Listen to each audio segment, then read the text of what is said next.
Okay, so now we have discussed about the looping construct in that while, do while.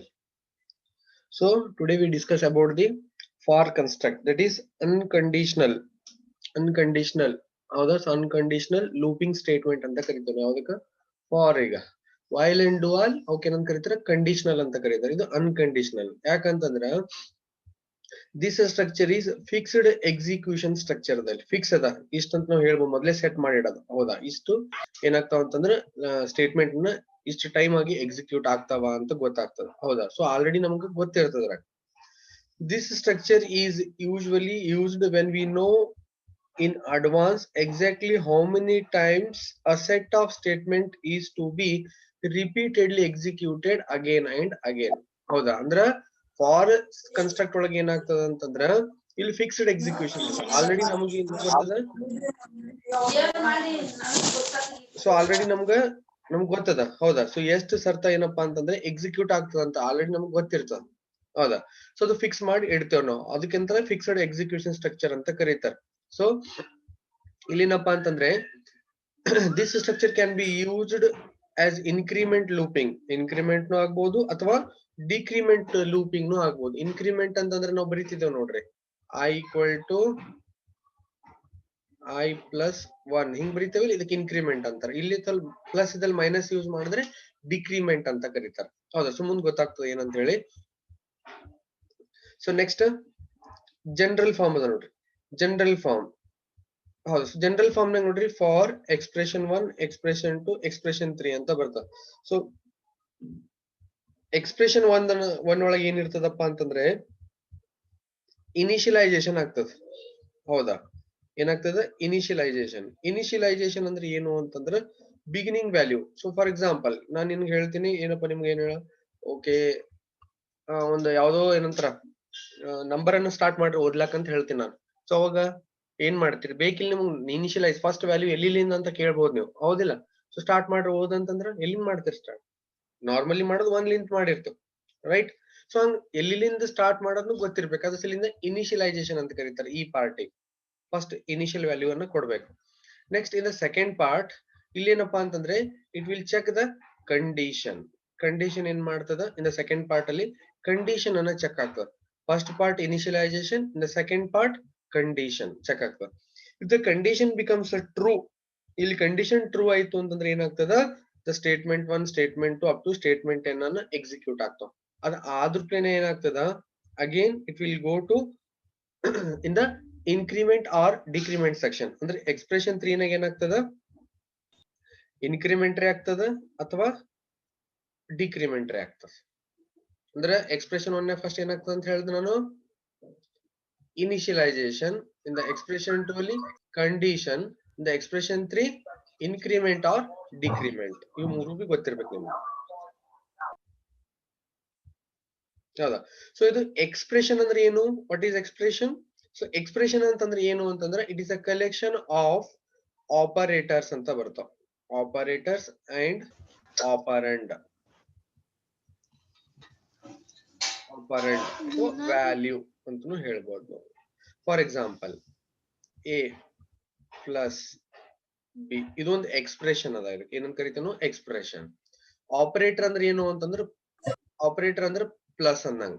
Operator ಅಂದ್ರೆ plus, ಆಪರೆಂಡ್ ಅಂದ್ರೆ A ಮತ್ತು B ಅಲ್ಲ, ಇವಕ್ಕೆ ಏನಂತಾರೆ ಆಪರೆಂಡ್ ಅಂತಾರೆ. ಆಪರೆಂಡ್ ಅಂದ್ರೆ ಏನು ಅಂತಂದ್ರೆ ಇವು ವ್ಯಾಲ್ಯೂ ಅನ್ನ ಹೋಲ್ಡ್ ಮಾಡ್ತಾವ, ವ್ಯಾಲ್ಯೂ ಅನ್ನ ಸ್ಟೋರ್ ಮಾಡಿ ಇಟ್ಕೋತಾವ. ಅವಕ್ಕೆ ಏನಂತ ಕರೀತಾರ, ಆಪರೆಂಡ್ ಅಂತ ಕರೀತಾರೆ. ಡಿಫ್ರೆನ್ಸ್ ಗೊತ್ತಲ್ಲತ್ತದ. ಇದು ಪ್ಲಸ್ ಅನ್ನೋದ್ರಿಂದ ಆಪರೇಟರ್ ಅದ. ಇದ್ರ ಕೆಲಸ ಏನು ಅಂತಂದ್ರ ಇವು ಎರಡರಲ್ಲಿ ಇರುವಂತ ವ್ಯಾಲ್ಯೂ ಅನ್ನ ಏನ್ ಮಾಡ್ತದ, ಆಪರೇಟ್ ಮಾಡ್ತದ ಪ್ಲಸ್ ಆಗಿ, ಅಂದ್ರೆ ಆಡ್ ಮಾಡ್ತದ ಎರಡರಂದ ವ್ಯಾಲ್ಯೂ ಅನ್ನ. ಸೊ ಅದು ಆಪರೇಟರ್ ಅಂತ ಕರೀತಾರ ಅದು. ಹೌದಾ, ಸೊ ಇದು ಎಕ್ಸ್ಪ್ರೆಷನ್ ಆಯ್ತು. ಅಂದ್ರೆ ಫಸ್ಟ್ ಪಾರ್ಟ್ ಅಲ್ಲಿ ಏನ್ ಮಾಡ್ತೇವೆ ನಾವು, ಇನಿಷಿಯಲೈಸ್ ಮಾಡ್ತೇವೆ. ಇನಿಷಿಯಲೈಸ್ ಅಂದ್ರೆ ಫಸ್ಟ್ ಬಿಗಿನಿಂಗ್ ವ್ಯಾಲ್ಯೂ ಅಂದಂಗ, ಫಸ್ಟ್ ವ್ಯಾಲ್ಯೂ ಎಷ್ಟರಿಂದ ಸ್ಟಾರ್ಟ್ ಮಾಡ್ಬೇಕು ಅಂತಂದಂಗ. ಎಕ್ಸ್ಪ್ರೆಷನ್ 2 ನಾಗ ಕಂಡೀಷನ್. ಯಾವಾಗ ಇಲ್ಲಿ ಕಂಡೀಷನ್ ಟ್ರೂ ಆಯ್ತು ಅಂತಂದ್ರೆ ಮಾತ್ರ ಸ್ಟೇಟ್ಮೆಂಟ್ 1, 2, 3 ಏನೋ ಅವು ಎಕ್ಸಿಕ್ಯೂಟ್ ಆಗ್ತಾವ. ಇಲ್ಲಿ ಸ್ಟೇಟ್ಮೆಂಟ್ ಎಕ್ಸ್ಪ್ರೆಷನ್ ರಾಂಗ್ ಆಯ್ತು ಅಂತಂದ್ರ, ಫಾಲ್ಸ್ ಆಯ್ತು ಅಂತಂದ್ರ ಔಟ್ ಆಫ್ ದಿ ಲೂಪ್ ಅನ್ನ ಬರ್ತದ. ಆಮೇಲೆ ಏನ್ ಬರ್ತದ, ಎಲ್ಲಾ ಕಂಡೀಷನ್ ಟ್ರೂ ಆಯ್ತು, ಅವಾಗ ಸ್ಟೇಟ್ಮೆಂಟ್ ಗಳು ಎಷ್ಟು ಎಕ್ಸಿಕ್ಯೂಟ್ ಆಗೋಣ ಎಲ್ಲಿ ಬರ್ತದ, ಎಕ್ಸ್ಪ್ರೆಷನ್ 3 ಬರ್ತದೆ. ಇಲ್ಲಿ ಎಕ್ಸ್ಪೋನೆನ್ಷಿಯಲ್ 3 ನಾಗ ಏನ್ ಮಾಡ್ತದ ಇನ್ಕ್ರಿಮೆಂಟ್ ಮಾಡ್ತದ ಅಥವಾ ಡಿಕ್ರಿಮೆಂಟ್ ಮಾಡ್ತದ.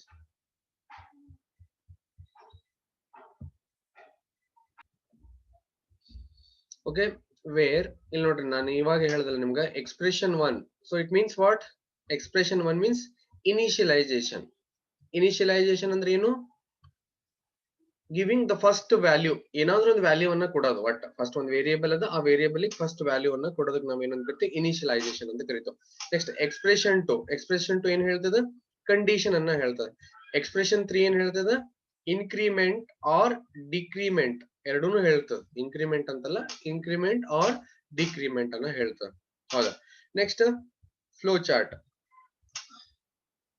ಫ್ಲೋ ಚಾರ್ಟ್ ನಾಗ ನೋಡ್ರಿ, ಸೊ ಫಸ್ಟ್ CV ಅಂದ್ರೆ ಕೌಂಟರ್ ವ್ಯಾಲ್ಯೂ ಅಂತ ಹೇಳ್ಯಾರ, ಅದು ಕಂಟ್ರೋಲ್ ವ್ಯಾಲ್ಯೂ ಅಂತ ಹೇಳ್ಯಾರ. ಕಂಟ್ರೋಲ್ ವ್ಯಾಲ್ಯೂ ಅಂತಂದ್ರೆ ಇನಿಷಿಯಲಿ ನಾವು ಫಸ್ಟ್ ಕಂಟ್ರೋಲ್ ವ್ಯಾಲ್ಯೂ ಹೆಂಗ ಎಲ್ಲಿಂತ ಫಸ್ಟ್ ನೋಡ್ರಿ, initial value final value, initial value final value ಅಂತದ. ಹೌದಾ? ಸೊ ಅಂದ್ರೆ ಏನು ಹಿಂಗ ಅಂತಂದ್ರ, ಈಗ ಫಾರ್ ಎಕ್ಸಾಂಪಲ್ ಹೆಂಗ್ ಎಕ್ಸಿಕ್ಯೂಟ್ ಆಗ್ತದ ಅನ್ನೋದು ಹೇಳ್ತೀನಿ ನಾನು. ಹೌದಾ? ಸೊ ಇನಿಷಿಯಲ್ ವ್ಯಾಲ್ಯೂ ನಾ 2 ಕೊಡ್ತೀನಿ, ಫೈನಲ್ ವ್ಯಾಲ್ಯೂ 5 ಕೊಡ್ತೀನಿ. ಹೌದಾ? So initial value final value ಅಂತಂದಾಗ ಇಲ್ಲಿ ಫಸ್ಟ್ 2 is less than 5 ಅಂತಂದಾಗ ಏನಾಗ್ತದೆ? ಫಸ್ಟ್ ಸ್ಟೇಟ್ಮೆಂಟ್ 1 ಸ್ಟೇಟ್ಮೆಂಟ್ 2 ಎಕ್ಸಿಕ್ಯೂಟ್ ಆಯ್ತು. ಸ್ಟೇಟ್ಮೆಂಟ್ 10 ಇಲ್ಲಿ ಕೌಂಟರ್ ವ್ಯಾಲ್ಯೂ ಅದ. ಕೌಂಟರ್ ವ್ಯಾಲ್ಯೂ ಏನಾಗ್ಲತ್ತದ? 5 ಗೆ ರೀಚ್ ಆಗ್ಬಾರ್ದು. ಇದು ಆಗಿಲ್ಲ ಅಂತಂದ ಅವಾಗ ಏನಾಗ್ತದ? ವಾಪಸ್ ಮತ್ತೆ CV ಬರ್ತದ. ಇಲ್ಲಿ ಬಂದ್ ಬಳಕ ಇನ್ಕ್ರಿಮೆಂಟ್ ಆಗಿರ್ತದ, ಕಂಟ್ರೋಲ್ ವೇರಿಯೇಬಲ್ ವ್ಯಾಲ್ಯೂ ಚೇಂಜ್ ಆಗ್ತದೆ, 3 ಆಯ್ತು.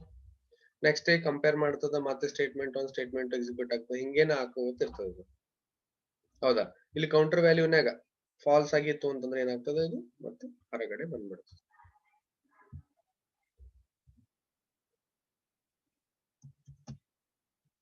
ಓಕೆ, ಸೊ ಎಕ್ಸಾಂಪಲ್ ಒಂದು ಎಕ್ಸಾಂಪಲ್ ಅದ. ಹೌದಾ? Algorithm sum equal to 0, I equal to 1 to 50 ಅಂತ ಹೇಳ್ಯಾರ. ಅಂದ್ರೆ I ವ್ಯಾಲ್ಯೂ 1 ಹಿಡಿದು 50 ತನಕ ಪ್ರಿಂಟ್ ಆಗ್ಬೇಕಂದ್ರ ಏನಾಗಬೇಕು? ಸಮ್ ಆಗ್ಬೇಕಾದ್ರೆ ಟೋಟಲ್ ನಂಬರ್ ಸಮ್ ಆಗ್ಬೇಕು. 1 ಹಿಡಿದು 50 ತನಕ. 1 ಹಿಡಿದು 50 ಅಂದ್ರೆ ಟೋಟಲ್ 8 ಆಗ್ತದ? 50 ಆಗ್ತದ. ಸಮ್ ಎಷ್ಟಾಗ್ತದ? 1 ಪ್ಲಸ್ 2 ಪ್ಲಸ್ 3 ಪ್ಲಸ್ ಹಿಂಗ ಎಷ್ಟಾಗ್ತದ? ಹಂಗ ಅಷ್ಟು ಟೋಟಲ್ ಇದು ವ್ಯಾಲ್ಯೂ ಕೌಂಟ್ ಮಾಡ್ತದ. ಓಕೆ, ಸೊ ಇನಿಷಿಯಲ್ ವ್ಯಾಲ್ಯೂ ಅಂತಂದ್ರೆ ಏನಾಗ್ತದೆ ನೋಡ್ರಿ, ಇಲ್ಲ ನೋಡ್ರಿ ಸಮ್ ಈಕ್ವಲ್ ಟು ಇಲ್ಲಿ ಇದು 0 ಅಲ್ಲಿಂದ ಮಾಡಿದೆವು. ಆಮೇಲೆ ಇಲ್ಲಿ ಫಸ್ಟ್ ಎಕ್ಸ್ಪ್ರೆಷನ್ 1 ಅಂತಿತ್ತಿಲ್ಲ, ಇದು ಎಕ್ಸ್ಪ್ರೆಷನ್ 1 ಅನ್ನ ಅಂದ್ರೆ I ಈಕ್ವಲ್ಸ್ ಟು 1 ಅಂದ್ರೆ I ವ್ಯಾಲ್ಯೂ 1 ಲಿಂತ ಇನಿಷಿಯಲೈಸ್ ಮಾಡೀನಿ. ನೆಕ್ಸ್ಟ್ ಸೆಕೆಂಡ್ ಕಂಡೀಷನ್ ಇತ್ತು. ಕಂಡೀಷನ್ ಅಂದ್ರೆ I is less than or equal to 50 ಅಂದ್ರೆ I ವ್ಯಾಲ್ಯೂ ಎಷ್ಟದ? 1 ಅದ. 1 is less than 50, S yes ಅಂತ ಅಂದ್ಬಿಳಕ್ ಏನಾಯ್ತು? ಇಲ್ಲಿ ಬರ್ತದೆ. ಇಲ್ಲಿ ಬಂದ್ ಬಳಕ ಸಮ್ ವ್ಯಾಲ್ಯೂ ಎಷ್ಟದ? 0 ಅದ. ಪ್ಲಸ್ I ವ್ಯಾಲ್ಯೂ ಎಷ್ಟದ? 1 ಅದ. 0 ಪ್ಲಸ್ 1 1 ಅಂದ್ರೆ ಸಮ್ ವ್ಯಾಲ್ಯೂ ಎಷ್ಟೈತಿ? ಈಗ 1 ಆಯ್ತು. ಆಮೇಲೆ ಏನಾಗ್ತದೆ? ಇಲ್ಲಿಂದ ಎಲ್ಲಿ ಬರ್ತದೆ? ಇಲ್ಲಿ ಬರ್ತದೆ. ಇಲ್ಲಿ ಬಂದ್ ಬಳಕ ಏನಾಯ್ತು? ನೆಕ್ಸ್ಟ್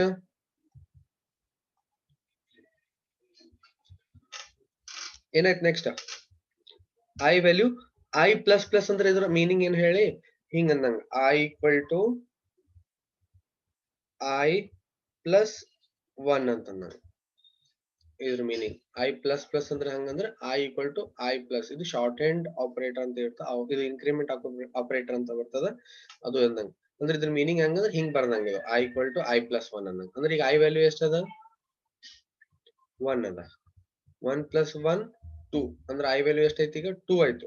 ಈ 2 ಆಗಣ ಏನಾಯ್ತು? ಇಲ್ಲಿ ಬರ್ತದ. ಇಲ್ಲಿ ಬಂದ್ ಬಳಕ ಏನಾಯ್ತು? 2 is less than or equal to 50, S S 1. Sum value ಎಷ್ಟಿತ್ತು? 1 ಇತ್ತು ಪ್ರಿವಿಯಸ್ಲಿ. 1 ಪ್ಲಸ್ I ವ್ಯಾಲ್ಯೂ ಎಷ್ಟದ? ಈಗ 2 ಅದ. 2 ಪ್ಲಸ್ 1 is 3 ಅಂದ್ರೆ ಸಮ್ ವ್ಯಾಲ್ಯೂ ಎಷ್ಟಾಯ್ತು? 3 ಆಯ್ತು. ಮತ್ತೆ ಇಲ್ಲಿ ಬಂತು I ವ್ಯಾಲ್ಯೂ ಏನೈತಿ? 2 ಇತ್ತು. 2 ಇದು 3 ಆಯ್ತು. ಮತ್ತೆ 3 ಬರ್ತದೆ. 3 is less than 50, ಎಸ್ ಮತ್ತೆ sum equal to sum value ಎಷ್ಟು? ಪ್ರಿವಿಯಸ್ಲಿ 3 ಇತ್ತು. ಈಗ I ವ್ಯಾಲ್ಯೂ ಎಷ್ಟಾಗಿದೆ? 3. 3 ಪ್ಲಸ್ 3 6. ಸೊ ಈ ತರ ಕಂಟಿನ್ಯೂಸ್ಲಿ ಹಿಂಗೆ ಇಟರೇಷನ್ ಹಾಕೋತಾ ಹೋಗ್ತದೆ. ಎಲ್ಲಿ ತನಕ? 50 ಬರ ತನಕ. ಅಂದ್ರೆ total ಎಷ್ಟಾಗ್ತದ?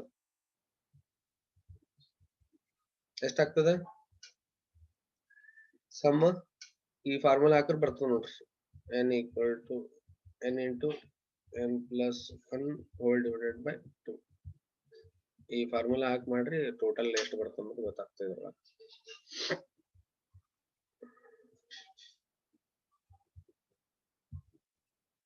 Okay, note down this example. Even example together. Okay, next characteristics of good program. ಅಂದ್ರೆ ಪ್ರೋಗ್ರಾಮ್ ಅಂದ್ರೆ ಏನು? ಆ program is a set of instructions ಅಂತ ಹೇಳಿದೆ ನಾನು, ಹೌದಾ? So program is a set of instructions, ಹೌದಾ? ಸೊ ಅದಕ್ಕೆ ನಾವು ಪ್ರೋಗ್ರಾಮ್ ಅಂತ ಕರೀತೇವೆ. ಸೊ ನೆಕ್ಸ್ಟ್ ಏನಪ್ಪಾ ಅಂತಂದ್ರೆ ಕ್ಯಾರೆಕ್ಟರಿಸ್ಟಿಕ್ಸ್ ಆಫ್ ಗುಡ್ ಪ್ರೋಗ್ರಾಮ್ ಅಂದ್ರೆ ಒಂದು ಪ್ರೋಗ್ರಾಮಿಗೆ ನಾವು ಯಾವಾಗ ಏನಂತಾರಪ್ಪ ಅಂದ್ರೆ ಕರೆಕ್ಟ್ ಆಗಿ ಚಲೋ ಅದ ಅಂತ ಹೇಳ್ಬೋದು ಅಂತಂದ್ರ ಕೆಲವೊಂದು ಅದ್ರದ್ದು ಕ್ವಾಲಿಟೀಸ್ ಅನ್ನ ಇರ್ಬೇಕು, ಅದು ಕ್ಯಾರೆಕ್ಟರಿಸ್ಟಿಕ್ಸ್ ಅನ್ನ ಇರ್ಬೇಕು. ಅದಕ್ಕೆ ನಾವು ಗುಡ್ ಪ್ರೋಗ್ರಾಮ್ ಅಂತ ಕರೀತೀವಿ ನಾವು, ಹೌದಾ? ಸೊ ಅದು ಏನಾಗಿರ್ಬೇಕಪ್ಪ ಅಂತಂದ್ರ ಗುಡ್ ಪ್ರೋಗ್ರಾಮ್ ನಾವು ಯಾವ್ದಕ್ ಅಂತೇವ್ ಅಂತಂದ್ರ requires less space in memory, ಇದು ಫಸ್ಟ್ ಪಾಯಿಂಟ್, ಹೌದಾ?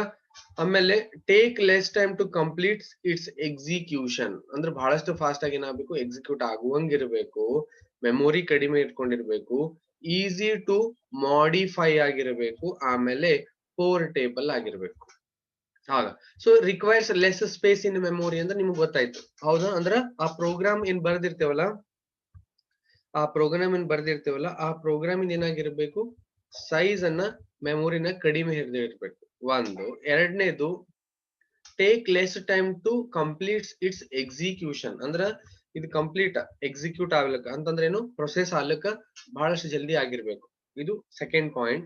ಥರ್ಡ್ ಏನಂತಂದ್ರೆ ಈಸಿ ಟು ಮಾಡಿಫೈ, ಹೌದಾ? ಈಸಿ ಟು ಮಾಡಿಫೈ ಅಂತಂದ್ರೆ ಫಾರ್ ಎಕ್ಸಾಂಪಲ್ ನಿಮ್ದು ಮೊಬೈಲ್ ಅಪ್ಡೇಟ್ಸ್ ಅನ್ನ ಬರ್ತಿರ್ತಾವ, ನೀವು ನೋಡಿರ್ಬೋದು, ಅವಾಗ ಅಪ್ಡೇಟ್ಸ್ ಬಂದವ, ಅಪ್ಡೇಟ್ ಮಾಡ್ಬೇಕು ಅಂತ ಹೇಳ್ತಾರೆ. ಸೊ ಅಪ್ಡೇಟ್ ಅಂದ್ರೆ ಇಟ್ ಮೀನ್ಸ್ ವಾಟ್, ಅದರಾಗಿರುವಂತ ಸಾಫ್ಟ್ವೇರ್ ಏನಾಗಿರ್ತದ ಮತ್ತೆ ಕೆಲವೊಂದು ಫೀಚರ್ಸ್ ಅನ್ನ, ಹೈ ಫೀಚರ್ಸ್ ಅನ್ನ ಇನ್ಕ್ಲೂಡ್ ಆಗಿರ್ತದ ಅದ್ರೊಳಗ, ನೋಡಿರ್ಬೋದು. ಆಮೇಲೆ ಈ ಎಕ್ಸಾಂಪಲ್ ನಿಮ್ಗ ಹೇಳ್ಬೇಕಾಗಿತ್ತು ಅಂತಂದ್ರ ಈಗ ಬೈಕ್ ಇರ್ತಾವ, ಬೈಕ್ ನೋಡ್ರಿ, ಫಸ್ಟ್ ಇನ್ ಸ್ಪ್ಲೆಂಡರ್ ಹೆಂಗಿತ್ತು, ಆಮ್ಯಾಗ ಸ್ಪ್ಲೆಂಡರ್ ಪ್ಲಸ್ ಅಂತ ಬಂತು, ಆಮ್ಯಾಗ ಸ್ಪ್ಲೆಂಡರ್ ಸೂಪರ್ ಸ್ಪ್ಲೆಂಡರ್ ಅಂತ ಬಂತು, ಹೌದಾ?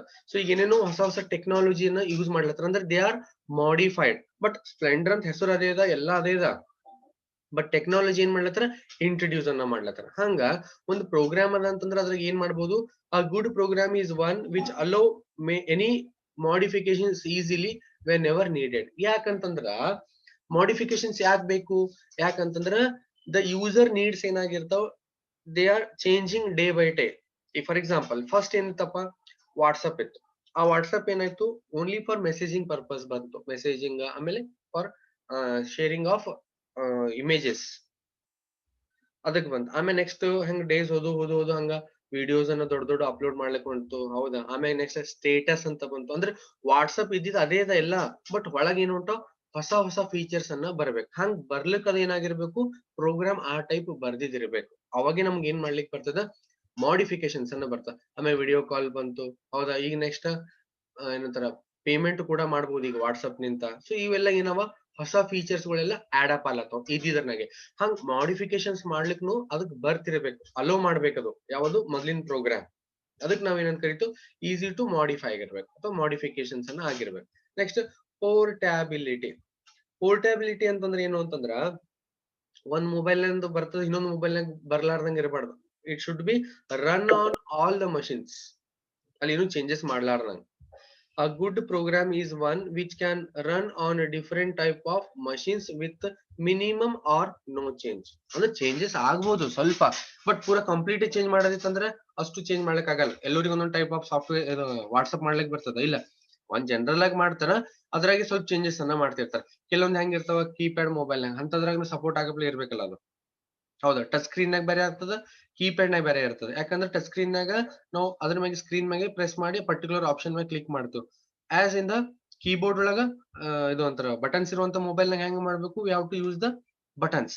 ಸೊ ಅಲ್ಲಿ ಹೆಂಗ್ ವರ್ಕ್ ಆಗ್ಬೇಕು, ಕೆಳಗ್ ಡೌನ್ ಅಪ್ ಹೆಂಗ್ ಆಗ್ಬೇಕು, ಅದು ಏನಪ್ಪಾ ಅಂತಂದ್ರೆ ಅದ್ರ ಆಪ್ಷನ್ ಹೆಂಗ್ ಮಾಡ್ಬೇಕು, ಎಲ್ಲಾ ಆಪ್ಷನ್ ಸೇಮ್ ಇಟ್ಟಿರ್ತಾನೆ, ಬಟ್ ಅಷ್ಟೇ ಏನಾಗ್ತದೆ ಅಂತಂದ್ರೆ GUI ಯೂಸರ್ ಇಂಟರ್ಫೇಸ್ ಏನಿರ್ತದೆ ಸ್ವಲ್ಪ ಚೇಂಜಸ್ ಅನ್ನ ಮಾಡಿರ್ತಾನೆ. ಅದು ಪೋರ್ಟ್ಯಾಬಿಲಿಟಿ ಅಂತ ಕರೀತಾರೆ. So these all are characteristics of a good program. First one is syntax error. So error na total 4 types nodu: syntax error, semantic, logical and runtime error. So first syntax error. Syntax error is a set of rules which should followed while creating the statement of a program anta ಹೇಳ್ಯಾರ. So syntax error ಅಂತಂದ್ರೆ ಏನು ಅಂತಂದ್ರ a set of rules ಅವ, ಆ rules ಪ್ರಕಾರ ನಾವೇನ್ ಮಾಡ್ಬೇಕು, we have to write the statement ಅಂದ್ರೆ ಒಂದ್ ಲೈನ್ ಅನ್ನ ಬರಿಬೇಕು ಅಂತಂದಂಗ. ಹೌದಾ? ಸೊ ಅದು ಗ್ರಾಮೆಟಿಕಲ್ ಮಿಸ್ಟೇಕ್ ಆಗ್ನೂ ಇರ್ಬೋದು. ಹೌದಾ? ಸೊ ಅದು ಪ್ರೋಗ್ರಾಮ್ ನಾಗ ಇತ್ತಂತ ತಿಳ್ಕೊರಿ. ಅದಕ್ಕೆ ನಾವ್ ಏನಂತ ಕರಿತೇವ್, ಸಿಂಟ್ಯಾಕ್ಸ್ ಎರರ್ ಅಂತ ಕರಿತೇವ್. ಹೌದಾ? Next semantic error. Semantic error ಅಂತಂದ್ರ the wrong use of the statement. ಆ ಸ್ಟೇಟ್ಮೆಂಟ್ ಅನ್ನ ಏನ್ ಮಾಡಿರ್ತೇವ್, ಕರೆಕ್ಟ್ ಆಗಿ ಬರ್ದಿರ್ಲ. ಹೌದಾ? ಫಾರ್ ಎಕ್ಸಾಂಪಲ್ ಈಗ ಹೆಂಗ್ ಬರಿತೇವ್, C equal to A plus B ಅಂತ ಬರಿತೇವ್. ಹೌದು, ಇದು ಕರೆಕ್ಟ್ ಸ್ಟೇಟ್ಮೆಂಟ್. ಅದೇ A plus B is equal to C ಬರ್ದ್ರ ಇದು wrong. This is the semantic error ಅಂತ ಕರೀತಾರೆ. ಕರೆಕ್ಟ್ ಆಗಿ ಲಾಜಿಕ್ ಇಲ್ಲ ಅಂದಾಗ. ಈ ಎಕ್ಸಾಂಪಲ್ ಸಿಂಟ್ಯಾಕ್ಸ್ ಎರರ್ ಅಂದ್ರೆ ಹೆಂಗಿರ್ತಂದ್ರಿ, ಒಂದು ಸ್ಟೇಟ್ಮೆಂಟ್ ಬರ್ದ್ರೂಪನೆ ಲಾಸ್ಟಿಗೆ ಏನ್ ಇರ್ತದ, ಸೆಮಿಕೋಲನ್ ಕಂಪಲ್ಸರಿ ಕೊಡ್ಬೇಕಂತ ಇರ್ತದ. ಈ ಸೆಮಿಕೋಲನ್ ಕೊಟ್ಟಿದ್ದಿಲ್ಲ ಅಂತಂದ್ರೆ so this error is called syntax error. ಅಂದ್ರೆ ಸಿಂಟ್ಯಾಕ್ಸ್ ಎರರ್ ಅಂದ್ರೆ ಏನಿರ್ತಂದ್ರೆ ಆ ಪರ್ಟಿಕ್ಯುಲರ್ ಲ್ಯಾಂಗ್ವೇಜ್ ಏನ್ ಪ್ರೋಗ್ರಾಮಿಂಗ್ ಲ್ಯಾಂಗ್ವೇಜ್ ಇರ್ತದಲ್ಲ, ಆ ಪ್ರೋಗ್ರಾಮಿಂಗ್ ಲ್ಯಾಂಗ್ವೇಜ್ ನ ಏನಾಗಿರ್ಬೇಕು, ಅದ್ರ ಪ್ರಕಾರ ಆ ರೂಲ್ಸ್ ಏನ್ ಕೊಟ್ಟಿರ್ತಾರ ಆ ರೂಲ್ಸ್ ಪ್ರಕಾರನ ಬರ್ದಿರ್ಬೇಕು. ಅದು ಬರ್ದಿಲ್ಲ ಅಂದ್ರೆ ಅದು ಏನಂತ ಕರೀತಾರ, ಸಿಂಟ್ಯಾಕ್ಸ್ ಎರರ್ ಅಂತ ಕರೀತಾರೆ. ಸಿಮೆಂಟಿಕ್ ಎರರ್ ಅಂದ್ರೆ the wrong use of the logic. The wrong use of the logic is called semantic error. Next logical error ಅಂತ ಬರ್ತದೆ. ಸೊ ಲಾಜಿಕಲ್ ಎರರ್ ಅಂತಂದ್ರೆ ಏನಾಗ್ತದೆ ಅಂದ್ರ,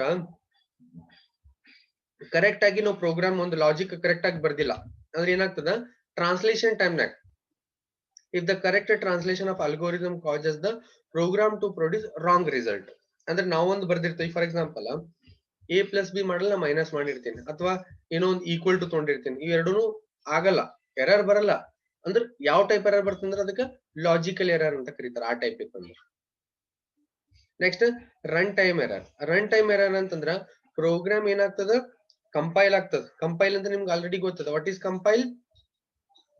source code is converted to object code. ಹಂಗಂದ್ರೆ ಏನು ಅಂತಂದ್ರೆ ನಾವು ಬರ್ದಿರೋ ಪ್ರೋಗ್ರಾಮ್ ಅನ್ನ ಮಷಿನ್ ಅಂಡರ್ಸ್ಟ್ಯಾಂಡೇಬಲ್ ಲ್ಯಾಂಗ್ವೇಜ್ ಇರ್ತದಲ್ಲ ಅದಕ್ಕೆ ಮಾಡೋದಕ್ ಕಂಪೈಲೇಷನ್ ಅಂತ ಕರೀತಾರೆ. ಇದು ಯಾರು ಮಾಡ್ತಾರ? Compiler, assembler, interpreter.